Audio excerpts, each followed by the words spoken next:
Bonsoir à toutes et à tous, il est 18 heures et nous allons commencer le webinaire concernant la plateforme Avenir qui vous sera expliqué, vous parents, pour les élèves de collège.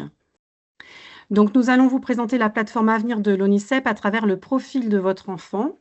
Donc les présentateurs de ce soir sont Ambre Bastiboeuf. Je lui laisse la parole.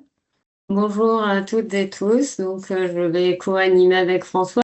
Merci Bonsoir, Ambre. Vas-y merci François. Fabienne, merci Ambre, bonsoir à toutes et tous. Je suis très heureux de présenter la plateforme ce soir à tous les élèves et tous les parents. Merci François. Voilà, donc je vais vous faire une courte présentation de l'ONICEP. L'acronyme signifie l'Office national d'information sur les enseignements et les professions.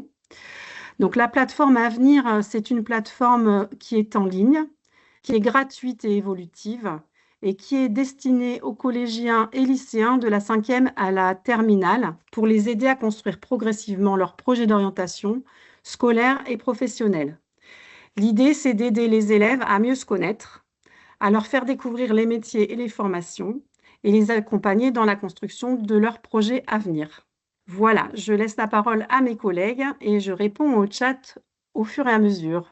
Très bien, on va se lancer. On va faire en plusieurs parties. Donc la plateforme à venir, je vous explique un petit peu le sommaire de cette présentation. Déjà, elle va durer 60 minutes. On va faire une démo en direct de la plateforme à venir avec les outils, le portfolio, on vous expliquera ce que c'est. Et ensuite, on vous présentera des outils et des ressources pour vraiment tout saisir sur la plateforme et une bonne prise en main, que vous puissiez revenir avec si vous avez de nouveau des questions sur un outil, en particulier un Geniali, que nous présenterons tout de suite après, qui serait très utile pour pouvoir revoir un petit peu tout ce dont on va parler en 60 minutes. Donc la première chose qu'on souhaite vous présenter, c'est vraiment comment on s'y connecte et comment on va plus loin et à quoi sert la plateforme. Alors, la plateforme à venir, d'abord, c'est un outil numérique. Il est accessible sur Internet et c'est une application qui est modélisée pour être accessible depuis un smartphone. Il faut savoir ensuite que la plateforme va couvrir la scolarité de vos enfants de la 5e à la terminale. Et du coup, le fait que ce soit porté sur tablette, smartphone est très important pour la suite. Et c'est également très important pour les outils qui seront à l'intérieur dont on va vous présenter. Donc là, il faut bien retenir que c'est une application qui va suivre la scolarité du collège à la terminale. À l'avenir, peut-être qu'il y aura également des outils pour aller un peu plus loin après un baccalauréat. D'abord, c'est une application qui est gratuite et qui est surtout officielle, qui est portée par l'opérateur ONICEP et par le ministère de l'Éducation nationale, qui organise un programme en faveur de l'orientation des élèves qui s'appelle le Parcours Avenir. Donc c'est pour ça qu'on a gardé le nom, Programme Avenir, Plateforme Avenir, Parcours Avenir. Ce qu'il faut savoir, c'est que tous les élèves disposent d'un compte sur la plateforme Avenir, même sans le savoir. Dans la mesure où ils sont inscrits dans un établissement, qu'il soit public, qu'il soit privé sous contrat ou agricole, il est certain qu'ils ont un compte sur la plateforme. Je vais vous montrer comment on s'y connecte. Je vais d'abord vous montrer un schéma et puis ensuite on va aller vraiment sur l'espace. Donc voilà en gros comment on s'y connecte. Les élèves ont soit un accès direct sur l'espace numérique de travail, le NT de l'établissement. Et si ce n'est pas le cas, on peut aussi s'y connecter directement sur le site onicep.fr. Je vous disais que tous les élèves disposent d'un compte. En fait, c'est le compte EduConnect. C'est ce compte-là qui est nécessaire, par exemple, pour se connecter sur Pronote ou une autre appli. Et ça, ce numéro EduConnect, il est attribué à la première inscription dans un établissement scolaire. Et pour le connaître, si vous n'en avez jamais entendu parler, si vous ne savez pas où le récupérer, il faut simplement s'adresser à l'équipe de direction de l'établissement où est scolarisé votre enfant. Une fois qu'on a ce compte, on accède à un portail de la plateforme Avenir et on va vous le demander. Donc du coup, je vais vous montrer tout de suite comment ça se passe. Donc ça, c'est www.onicep.fr. Imaginez que vous vous y connectez là pour une première fois. il faut aller sur le petit espace ici, Avenir, tout en haut à droite, et on a un bouton de connexion tout en bas de la page. Se connecter. On arrive sur cette page-là. Donc je répète le petit chemin, onicep.fr, bouton Avenir, je descends tout en bas, se connecter. Et on arrive sur une mire de connexion, c'est comme ça que ça s'appelle. Et évidemment, si je suis élève, je me connecte en tant qu'élève, voilà. On me demande précisément de quel établissement je suis scolarisé. Donc là, Éducation nationale, établissement privé sous contrat, EduConnect, ou agricole, CNED, et d'autres établissements. Donc je clique dessus. Et vous voyez, on arrive sur une interface EduConnect. Il faut récupérer son identifiant et son mot de passe. Alors je m'arrête là, puisque moi, je ne suis pas élève, je n'ai pas de compte EduConnect, je ne peux pas aller plus loin. Pour la démonstration de ce soir, on va aller découvrir le profil d'Anaé. Voilà. Si vous avez la chance d'avoir un bouton plateforme à venir sur votre espace de travail, il faudra juste cliquer dessus et vous arriverez sur la mire de connexion ou directement sur la plateforme à venir. Donc voilà, je vais laisser maintenant la parole à Ambre qui va rentrer un petit peu dans le détail de tout ça et qui va vous faire la démonstration de la première partie de la plateforme à venir. Voilà, et nous voilà arrivés sur le compte d'Anaé. J'allais en fait répondre, mais ça a peut-être déjà été fait voilà, par Fabienne, à la question de, en tant que parent, comment se connecte-t-on? Donc, il n'y a pas de compte pour les parents. La plateforme n'est accessible que pour les élèves et les équipes éducatives. Et les parents peuvent aller voir la plateforme avec leur enfant. Et c'est comme ça l'occasion d'échanger sur l'orientation et d'avoir un moment partagé sur cette question-là. Donc, nous voilà revenus sur le compte d'Anaé. Donc, François a dû vous le dire, Anaé est une élève de 3e, scolarisée dans un collège. Et donc, voilà, quand on arrive sur le compte d'Anaé. Alors, avant d'en arriver là, quand vous allez vous connecter, enfin, quand votre élève va se connecter pour la première fois, votre enfant, il va passer par plusieurs écrans où il va falloir qu'il valide. En fait, il y a la partie où on lui explique ce qu'est la plateforme à venir, la partie où on lui demande de valider l'autorisation, les règles de fonctionnement de la plateforme, la charte. Et ensuite, les élèves, les enfants, les ados arrivent sur cette page. On va vous montrer les choses les unes après les autres. Donc, je vais commencer par le premier écran, l'écran d'accueil. Bien sûr que vos enfants peuvent aller voir la plateforme sur leur téléphone et scroller, ça marche aussi. Et donc, ils arrivent et ils ont un premier élément qui est l'agenda de l'orientation. Dans l'agenda de l'orientation, ils vont retrouver plusieurs éléments. Là, par exemple, ils ont des activités qui sont marquées en médiation. Donc ça, en fait, ce sont des activités qui vont être faites en classe que les enseignants vont leur proposer. Donc, ils vont faire une activité, par exemple, avec leur prof principal pour parler de son stage et réussir l'oral du brevet. Et par exemple, avec leur prof de maths, ils vont faire le bilan sur les activités d'orientation qu'ils ont fait dans l'année. Donc ça, c'est les premiers éléments. Mais ils peuvent avoir d'autres éléments. On va aller afficher l'agenda complet d'Anaé, comme ça, on va s'en rendre compte. On peut ici afficher les événements passés. Anaï peut ici choisir des événements qu'elle peut ajouter à son agenda si elle le souhaite. Si elle ajoute un événement, je vais le faire comme ça, on va le voir en direct. Vous voyez qu'elle a une petite corbeille ici, donc elle peut à tout moment, Anaï, enlever cet événement. Bon, finalement, ça n'intéresse pas, ou finalement le 23 mai, elle ne peut pas, elle l'enlève. Par contre, les événements assignés par les enseignants, les jeunes ne peuvent pas les enlever. Et là, on n'a que des activités en médiation dans cet agenda-là, mais on peut aussi avoir des événements proposés par le rectorat, proposés par l'établissement, proposés par les partenaires, comme la région notamment.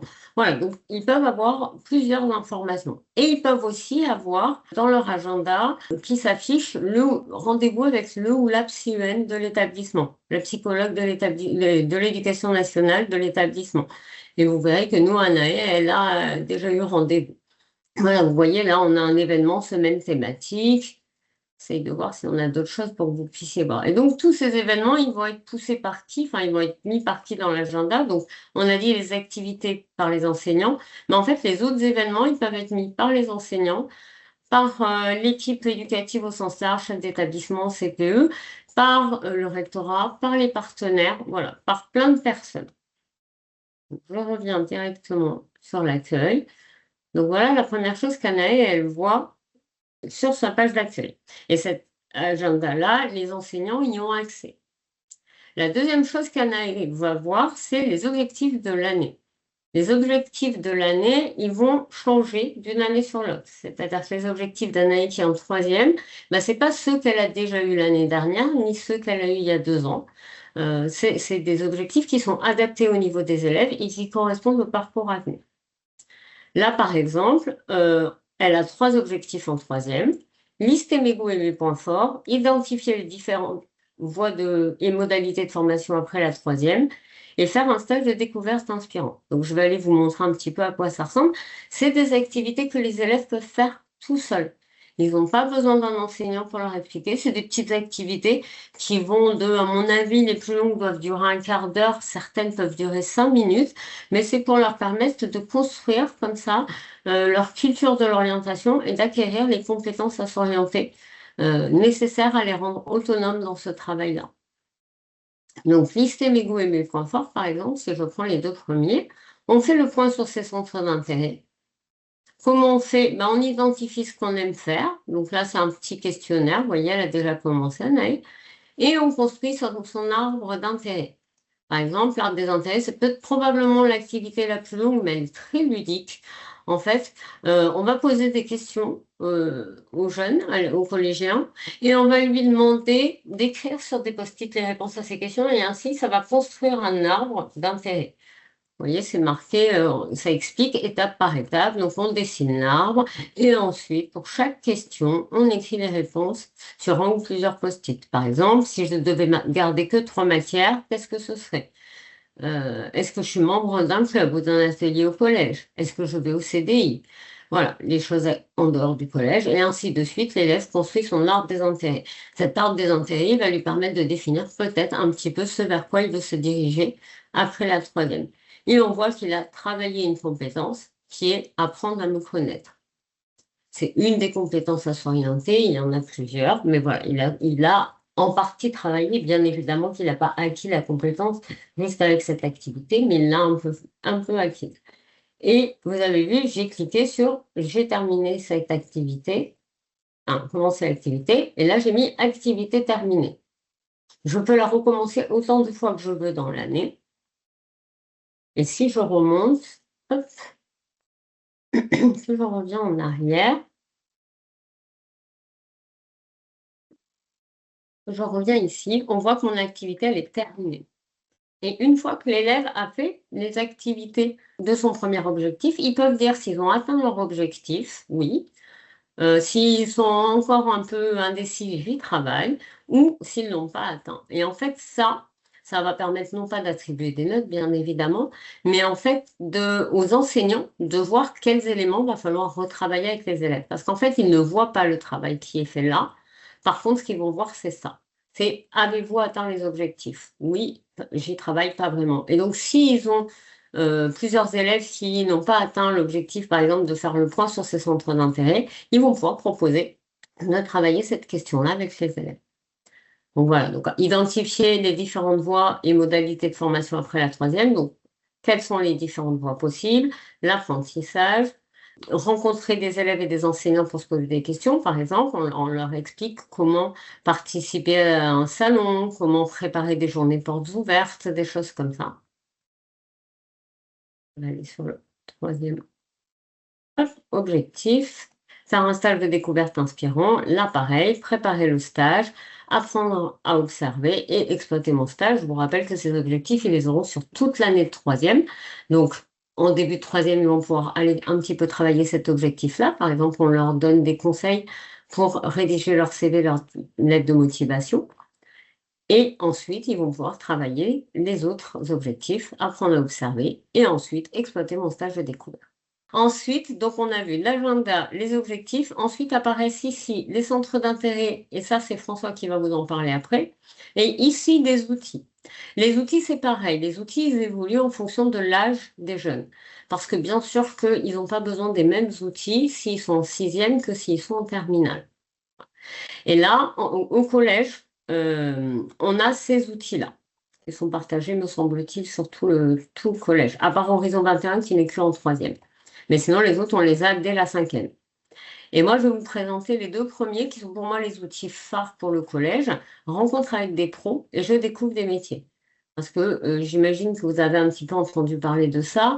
On a centré l'orientation au collège principalement sur la découverte des métiers, parce qu'on s'est rendu compte que les élèves ne connaissaient pas forcément beaucoup de métiers et que donc comment choisir ce qu'on veut faire plus tard si on ne connaît qu'un 10e voire un 100e des métiers qui existent. Donc l'idée, voilà, c'était de leur faire découvrir plus de métiers pour leur donner envie d'aller voir d'autres choses et peut-être plus que les quelques métiers qu'ils ont dans leur entourage ou dans la ville. Donc rencontre avec des pros, en fait c'est des professionnels qui vont raconter leur métier et leur parcours.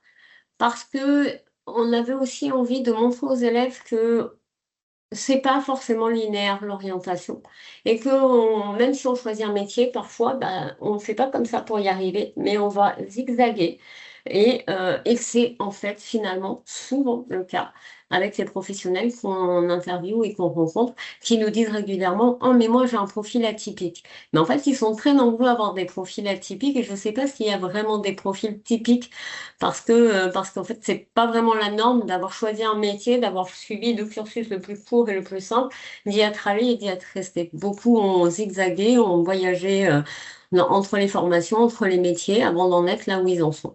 Et donc, ils expliquent tout ça dans la rencontre avec des professionnels.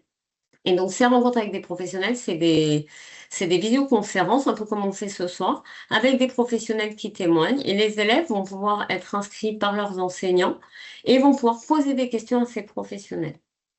Et ensuite, ces vidéos, donc elles sont enregistrées, comme nous ce soir, et elles sont diffusées, ce qui permet d'aller revoir les vidéos, parce que bien sûr, on n'est pas toujours disponible au moment où elles ont lieu. Et elles sont proposées selon des parcours. Donc le parcours numéro 1, produire, nourrir, préserver. On voit à peu près ce qu'il y a derrière, hein, les métiers principalement autour de l'agriculture et de la nature. Créer avec ses mains, faire vivre le geste. Bouger, encadrer, transmettre. Et vous voyez qu'on n'est pas forcément sur des secteurs tels qu'on les entend habituellement. Les métiers du sport, les métiers du social, les métiers de l'agriculture. On a essayé de casser un petit peu ça pour rendre les élèves un peu plus curieux. Donc voilà, vous voyez, il y a plusieurs domaines, parcours. Et donc si je clique sur un parcours, qu'est-ce que j'ai? On m'explique le parcours, le programme. Je peux aller voir les fiches métiers. Et quand je vais aller voir les fiches métiers, je vais pouvoir les ajouter à mon portfolio. Et là, donc, on était sur le parcours, hop, je vous le remets, chercher, comprendre, inventer. Et donc, dans ce parcours, on a eu plusieurs professionnels qui ont témoigné. Et on a par exemple Fanny qui est analyste des données. Allons voir Fanny. Et donc, j'ai le replay. Alors, celui-là, c'est marqué spécial lycée. Non pas que les élèves de collège ne puissent pas le voir, c'est juste que le vocabulaire est plus adapté aux élèves de lycée. Mais pour les élèves que ça intéresse, ça ne fait pas de mal d'aller le voir. Et donc, on peut aller voir la vidéo, on peut aller voir la fiche métier. Donc, une fois qu'on a vu la vidéo, par exemple, on se dit: «Oh, c'est un chouette métier, j'aimerais bien en savoir plus ou ça m'intéresse, donc je voudrais garder trace du fait que ça m'intéresse». Bon, eh bien alors, je clique et je vais sur la fiche métier. Et dans la fiche métier, elles sont toutes faites pareil, on vous les montrera après. On a une petite description, le niveau d'études minimum, le salaire débutant approximatif, le secteur professionnel. Parfois, on a des synonymes aussi quand c'est des métiers qui peuvent avoir plusieurs noms. Là, on a des photos ou des vidéos. Ensuite, on a le métier expliqué un peu plus en détail. On explique les compétences qu'il faut pour faire ce métier, où on l'exerce, dans quelles conditions, en entreprise, à l'étranger, à Paris, voilà. Et les études qu'il faut pour le faire. Et si je remonte, vous voyez une petite différence ici, qui est ajouté au portfolio. Et le portfolio, François vous le présentera juste après. Donc là, je l'ajoute au portfolio et vous le verrez ensuite. Et je vais même aller plus loin. Disons que ça m'intéresse beaucoup et que du coup, par exemple, je vois qu'il y a le diplôme d'ingénieur de Metz, ça tombe bien, c'est là que j'habite. Et je vais aller voir ce diplôme. Et donc là, je vais découvrir le diplôme, donc la durée de la formation, le grade de master, est-ce que c'est une formation qui est reconnue? et les exemples de métiers. Et quand c'est d'autres formations type BTS, parfois on a plus de descriptions. Et je peux, là encore, l'ajouter à mon portfolio. Et encore, François vous montrera tout à l'heure. Donc voilà pour rencontrer avec des pros. On va voir les vidéos. Si ça nous intéresse, on peut aller voir les fiches métiers. Le deuxième outil que je voulais vous montrer, vous allez voir, on revient un peu au même, mais présenté différemment et de manière un peu plus interactive, c'est Je découvre les métiers. Je découvre les métiers permet aux élèves de la 5e jusqu'à la 3e de découvrir 90 métiers différents, classés là encore non pas par secteur tel qu'on les entend, mais par thématique. Quel métier il faut pour fabriquer une canette de jus d'orange? Quel métier pour coordonner une équipe? Quel métier pour un grand événement international? Ainsi de suite. Et derrière, on va découvrir des métiers. Si je vais dans quel métier pour un grand événement international, j'ai une première activité ici où je dois associer une description de métier à une image.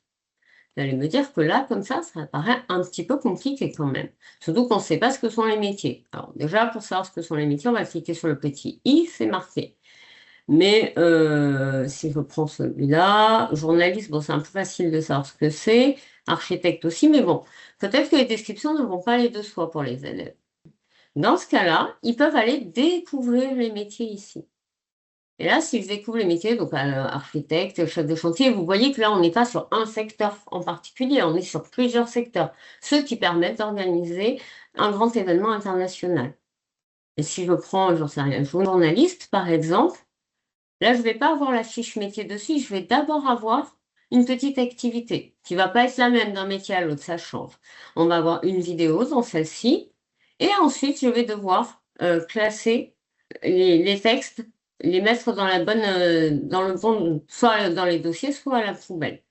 Mais si après tout ça, j'ai quand même envie d'aller voir la fiche métier ou garder une trace, comme tout à l'heure, je vais sur la fiche métier et je l'ajoute à mon portfolio.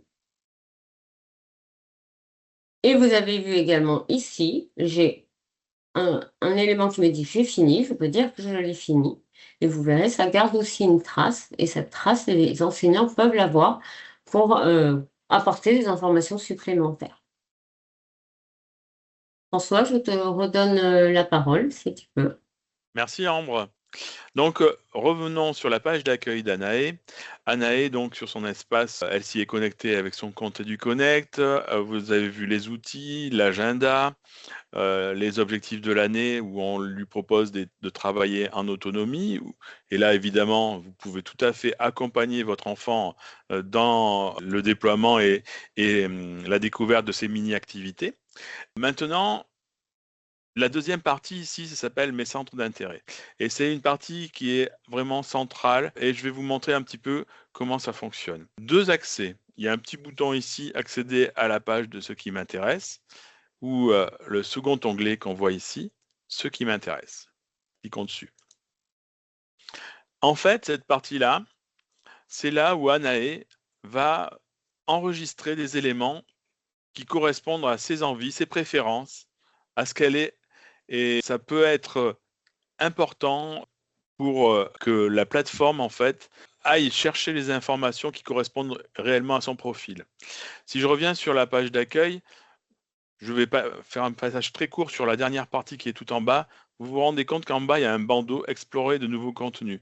Eh bien, ce bandeau-là, il va répondre et il va envoyer des informations qui sont de l'actualité, mais également qui correspondent au profil et à la rubrique Ce qui m'intéresse, remplie par Anaé. Alors, allons voir. Donc la première proposition, ça s'appelle mes centres d'intérêt. Et donc là, on propose à Anaé d'ajouter ou d'enlever les centres d'intérêt qui correspondent à son tempérament le jour où elle va l'utiliser. Parce que, je vous le rappelle, 5e à la terminale, évidemment, les centres d'intérêt vont évoluer, ils vont changer, ils vont devenir plus complexes, plus nombreux, ou se focaliser vers une chose en particulier. Et donc là, il faut absolument que Anaé et tous les élèves puissent avoir la possibilité de changer et de modifier cette partie-là. Voici comment ça fonctionne. On clique sur Ajouter et on peut, par exemple, rajouter des éléments. J'ai mis on a mis j'aime les sensations fortes, mais pourquoi pas je me passionne pour les nouvelles technologies par exemple, on va mettre j'aime bien faire des expériences, voilà, on enregistre, voilà, c'est tout simple. Ce profil-là va petit à petit être intégré à la troisième partie dont on parlera, qui s'appelle mon portfolio. Deuxième partie, c'est mes loisirs et mon engagement. Alors là, par exemple, là aussi, on peut ajouter des éléments, mais cette fois-ci, c'est un mode texte. On laisse la liberté à l'élève d'inscrire ce qu'elle a envie. Donc, par exemple, elle aime le basket, on va mettre, voilà, par exemple, on peut mettre ça, ou toute autre chose. Ça, ce travail sur soi, sur ses centres d'intérêt, ses loisirs, ses engagements, c'est quelque chose que vous pouvez faire avec votre enfant, et c'est quelque chose aussi qui est très important à faire aussi en classe, ou alors avec des psychologues de l'éducation nationale ou des professeurs documentalistes. C'est très important d'aller faire un travail sur soi petit à petit, parce que là, ça prépare évidemment les élèves, et vous me voyez peut-être venir, au CV, aux lettres de motivation, aux éléments qui vont peut-être à l'avenir, plus tard, devenir très importants. Et évidemment, après, on va souvent leur demander de réfléchir sur soi, de pouvoir centraliser des éléments sur soi, et ça, c'est toujours très utile. La partie suivante, c'est une partie où on va interroger l'élève sur ses préférences géographiques. Là, évidemment, toujours pareil, hein, on peut enlever, rajouter. Et donc là, on lui propose évidemment de se géolocaliser si elle le souhaite. C'est quelque chose qui peut être plus important plus tard, notamment sur les classes d'affectation, puisque, par exemple, après la troisième, si je cherche un établissement en particulier, peut-être que je peux déjà mettre le département. Alors, on va mettre un département de Nouvelle-Aquitaine, puisque nous sommes en Nouvelle-Aquitaine. Le premier qui va apparaître, la Dordogne. Voilà, allez, hop, on enregistre. Voilà. Donc là, une fois que Anaë a rempli tout ça, on lui propose, dans cette rubrique, ce qui m'intéresse, des modules également d'exploration. Et donc là, il y a encore 3 endroits qui sont utiles. Par exemple, là, cette rubrique s'appelle Mes projets. On peut aller vers les domaines qui l'intéressent. Alors là, c'est pareil, on propose une liste préétablie. Et là, par exemple, on va mettre les sciences, par exemple. Voilà, si je le trouve. Sciences, hop, sciences de l'univers, voilà, enregistré. Et là, pareil, on est en train d'indiquer à la plateforme des éléments qui intéressent Anaë. Ça pourra être utile pour d'autres endroits, et en particulier la partie que je vous ai montrée tout à l'heure. On a accès ici aussi au moteur de recherche de l'ONICEP.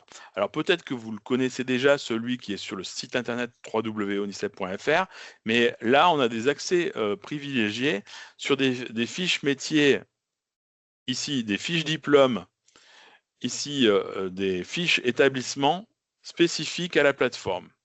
La plateforme, et je vous montre comment ça fonctionne. Je clique dessus.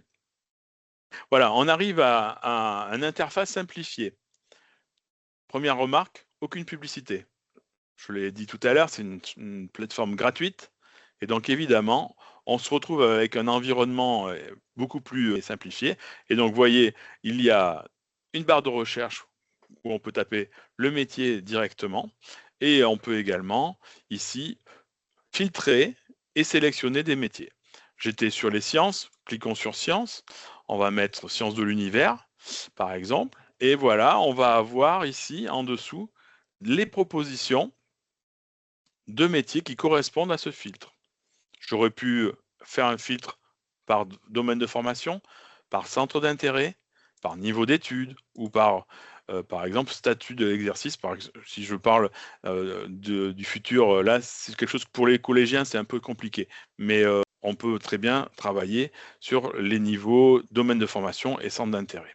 Et là, en fait, donc, on fait remonter les fiches, et ainsi, l'élève peut les consulter. Avant d'aller voir une fiche, je ne vais pas rentrer trop vite dans les détails, on l'a vu tout à l'heure avec Ambre, mais sachez également que là, on propose également des modules pour aller plus loin, notamment des quiz, des métiers selon mes goûts. On a des articles particuliers qui peuvent, sur le moteur de recherche de métiers, interroger. Donc là, on va mettre astronaute. Vous voyez, c'est exactement ce que vous avez présenté tout à l'heure dans le module découvrir des métiers, et on peut l'ajouter au portfolio ici. Voilà. Revenons à la plateforme à venir. Donc, on a liké, entre guillemets, on a mis en favori les métiers qui venaient de l'outil Je découvre les métiers, mais également là, l'astronaute se retrouve dans la liste des métiers qui sont posés en favori. Évidemment, Anaë peut les enlever quand elle le souhaite ou les laisser. Le moteur de formation, voilà comment ça fonctionne. Là, on en a un exemple, mais c'est la même chose. Un moteur simplifié, sans publicité, avec des domaines de formation, des niveaux d'études. Si je m'intéresse après le bac, par exemple, à un niveau bac plus 3, j'ai des métiers et des formations qui sont là. Si j'enlève, je veux plutôt travailler par domaine. Si je reviens sur les sciences de l'univers, on va avoir, par exemple, la licence Sciences et Humanités, Technologie spatiale. Allons voir. Pareil, Anaë peut le découvrir avec un mode simplifié, avec un sommaire où on peut aller directement consulter depuis le sommaire les éléments et évidemment toujours l'ajouter à ses favoris. Donc ce profil peut se faire en janvier, en septembre de l'année de 4e, et puis on le reprend, on le retrouve l'année suivante. Ça reste enregistré. D'accord? Et tout ça va alimenter l'endroit le plus important de la plateforme qui s'appelle Mon portfolio. Je vous montre, c'est le 3e onglet. Voici le portfolio d'Anaë. Sur son portfolio, sachez qu'elle peut tout de suite en récupérer un format PDF pour le partager, peut-être dans une occasion. Qu'est-ce qu'il y a dedans? On y retrouve les rubriques, la rubrique Ce qui m'intéresse. On y retrouve les traces laissées et les favoris et les préférences que Anaë a sélectionnées, donc Sciences de l'univers, le métier d'astronaute, les formations qui sont là. Tout à l'heure, Anaë a utilisé l'outil Je découvre des métiers. Et vous voyez ici un métier découvert. Il se trouve qu'elle a un rendez-vous de prévu ici. Ce portfolio, ces éléments-là, la rubrique Ce qui m'intéresse, les projets étudiés, les traces laissées sur la plateforme, ces éléments-là sont visibles par toute l'équipe éducative de sa classe. C'est-à-dire qu'Anaë, son professeur ou sa professeure principale, a accès au portfolio d'Anaë. Mais Anaë, elle a plus que ça. Elle a également sur son portfolio un espace de stockage particulier. Ça, cet endroit-là, il est sécurisé. On est sur une plateforme numérique officielle qui est réglementée avec les plus grandes contraintes de sécurité, RGPD, ça s'appelle comme ça, et donc elle est la seule à avoir accès à son espace de stockage. C'est un endroit où elle peut stocker, allons voir, pas mal de choses. Elle peut y stocker des éléments qu'elle a construits. Par exemple, ici, j'y ai posé tout à l'heure un faux CV. Donc là, voilà, un CV qui est en format Word, on peut le retrouver ici. Évidemment, là, si par exemple Anaë est en 3e, si elle a fait un rapport de stage, elle a pris peut-être des photos, elle pourrait les y inclure dans son espace de stockage. Si elle a travaillé avec ses enseignants sur une thématique ou elle a un projet, des lettres, etc., quelque chose qu'elle aurait fait en classe, ici, elle peut stocker et lorsque l'enseignante ou l'enseignant voudra retravailler dessus en salle informatique, eh bien, en se connectant sur son espace de stockage, elle pourrait aller le récupérer. Donc cet espace de stockage sécurisé va suivre Anaë, je le répète, de la 5e à la terminale. Donc là, on a des éléments qui pourront petit à petit soit l'aider dans l'élaboration d'une lettre de motivation à un CB ou par exemple aller un petit peu plus loin et préparer par exemple des formations après le lycée et notamment la procédure Parcoursup. Ça peut être très utile. Voilà. Le portfolio, c'est vraiment quelque chose qui suit l'élève et qui est central pour la plateforme. Et du côté de l'enseignant ou de l'enseignante d'Anaë, ce qui est très important, c'est de pouvoir avoir une visibilité de sa progression sur des compétences à s'orienter. Les objectifs qu'on a vus au démarrage ici, ces objectifs ici, qui sont des activités en autonomie qu'elle peut faire comme elle en a envie, que vous pouvez faire avec votre enfant. Il faut savoir que grâce au portfolio et grâce aux traces que laissées, eh bien, un enseignant ou une enseignante peut faire le point, se dire sur cette thématique, sur la recherche de stage par exemple, eh bien, je veux voir si toute ma classe est déjà opérationnelle. Il va voir son tableau de bord, il constate que c'est peut-être pas le cas, il va organiser une activité spécifique, la mettre dans l'agenda de ses élèves et travailler. Voilà, c'est comme ça qu'est conçue la plateforme, comme un outil d'accompagnement aux équipes éducatives pour développer les compétences à s'orienter. Et c'est également conçu pour les élèves, pour qu'ils puissent, seuls, en autonomie ou accompagnés par les parents, travailler à l'orientation de façon sûre, avec une information validée au niveau national et sans, par exemple, actions commerciales diverses. Voilà pour le portfolio. Je vais maintenant vous parler de la dernière partie qui s'appelle « Me faire accompagner ». C'est la 4e onglet qui est ici. Et donc là, on a un point particulier qui explique aux élèves et aux parents comment un petit peu aller plus loin si la moindre difficulté apparaît ou s'il y a des questionnements qui apparaissent sur des parcours particuliers, des métiers où on veut avoir plus de précision, savoir si près de chez soi on peut aller préparer ces formations-là en voie professionnelle, en voie techno. Donc là, on rappelle que le psychologue ou la psychologue de l'Éducation nationale est là pour faire un point personnalisé. Hein, c'est quelque chose qui est très important. N'hésitez pas à vous rendre dans un centre d'information et d'orientation ou si vous êtes dans un établissement public, en parler à l'équipe pédagogique ou à l'équipe de direction pour prendre un rendez-vous.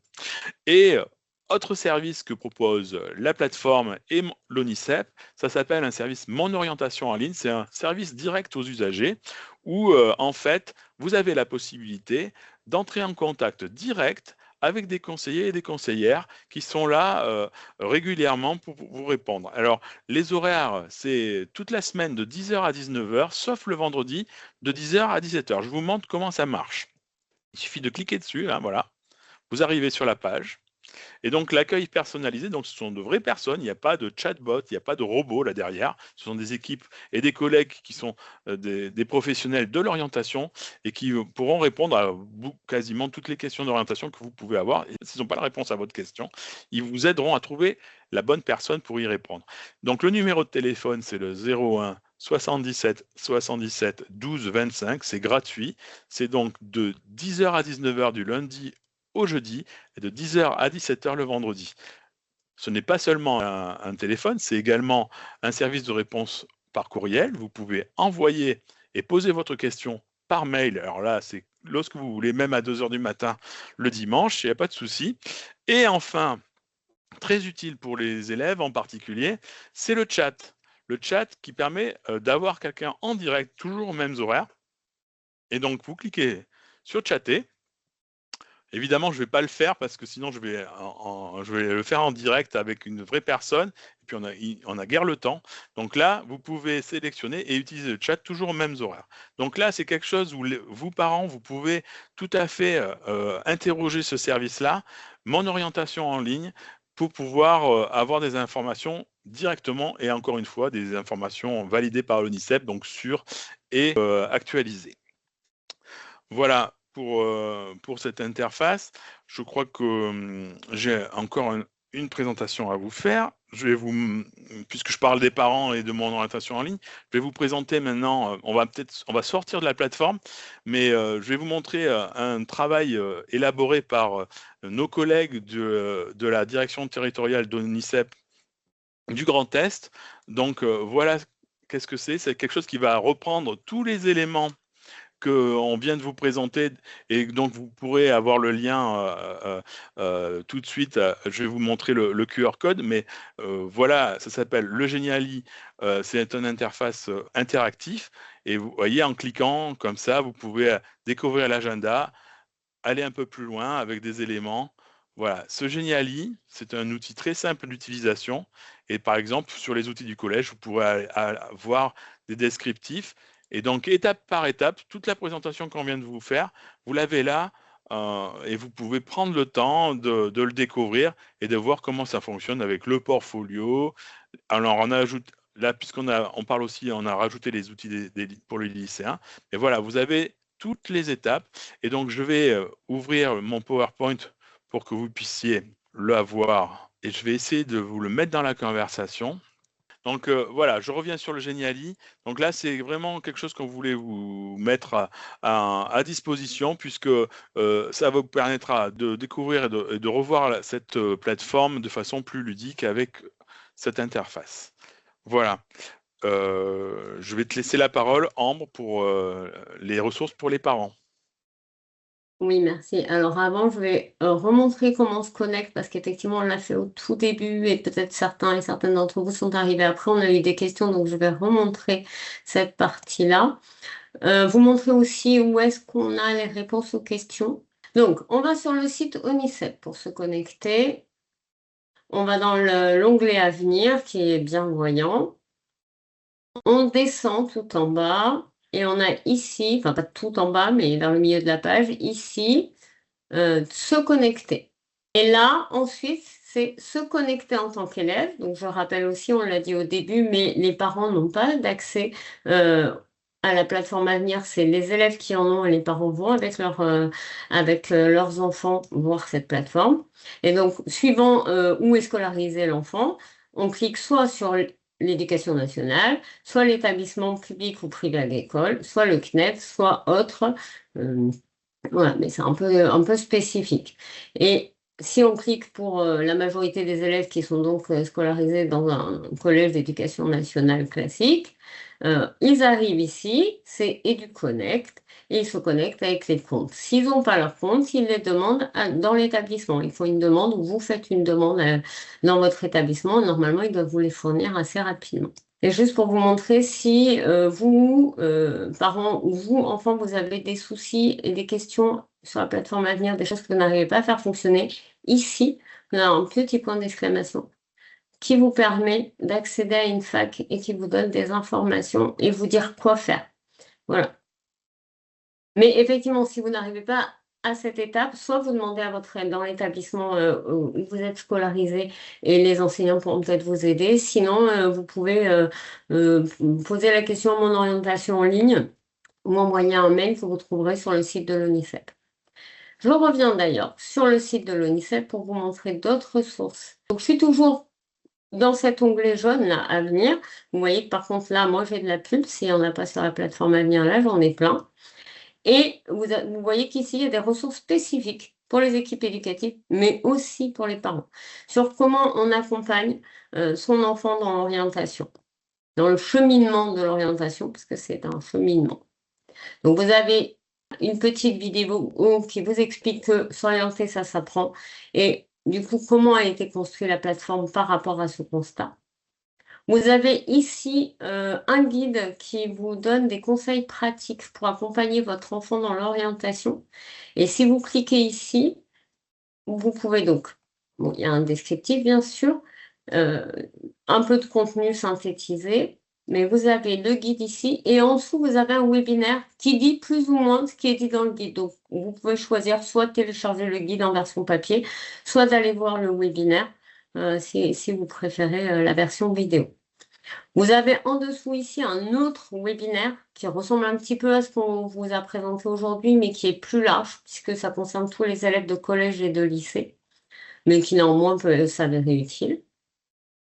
Ensuite, vous avez diverses ressources. Vous avez comprendre les besoins de votre enfant. Donc, vous avez un quiz, les métiers selon mes goûts, qui permet aux élèves d'avoir, aux enfants, aux jeunes, d'avoir un petit peu voir un petit peu les secteurs qui pourraient les intéresser en fonction, on pose plein de questions et après on dit un petit peu les secteurs qui peuvent les intéresser. Ce n'est absolument pas un test définitif. D'ailleurs, ce n'est pas un test, c'est bien un quiz, hein. On n'est pas psychologue, donc on ne construit pas des tests, c'est vraiment des quiz qui permettent voilà, de découvrir un petit peu, peut-être d'affiner sa recherche, d'ouvrir vers d'autres idées, mais il ne faut absolument pas se dire le quiz a dit que je ne suis pas fait pour pour travailler dans le bâtiment. Donc, c'est pas pour moi. C'est pas ce que dit le quiz. Le quiz, il va dire plutôt les secteurs où ça semble plus correspondre aux choix qui ont été faits. Dans cet article-là, aider son enfant dans ses choix d'orientation, il y a des éléments aussi que vous pouvez aller voir.